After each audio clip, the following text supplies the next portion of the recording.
Hey guys, what's up? In this tutorial we're going to show you how you can share your video clip you create and edit on Canva to make it, for example, to set it to public. So let us get started. So head over to your video project here on the Canva video editor. And once you're done with the editing, what you want to do is click into share in the top right.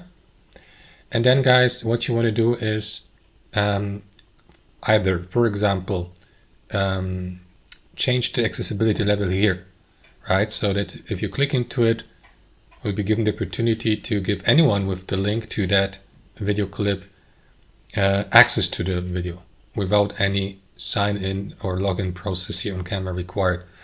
To do that, guys, you will also need a link. So you will find a copy link button here. Copy it to your clipboard, as you can see.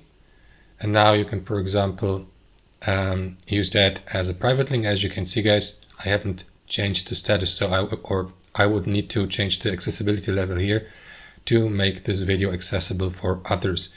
You can also use other options. For example, if you have the account status for that here on Canva, you can create a customized link by clicking into this button and then give it a name like, I don't know, Funny Cat or something like that. Save it here.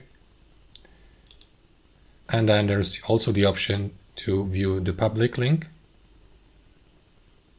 Click into this button. And then it will be copied to your clipboard so that you may use it, for instance, to share it with your contacts, your friends. And then the other option, guys, would be to, for example, add editors or co-editors to that video clip, or in general your contacts, by inviting them through that panel here, people with access. So click into this button and then enter the email address of the given user, for example, or Canva username, to add it to that list of persons with access to that video clip here. And then there's also another option, guys. You can directly share the given video clip via these widgets on social media, like on Instagram, YouTube, or TikTok. However, guys, I'm not going to do this. I'm going to guide you through this in a separate tutorial. So that's the various options you have to share a video clip and to make it public on Canva in 2026. Thanks for watching and have a wonderful day.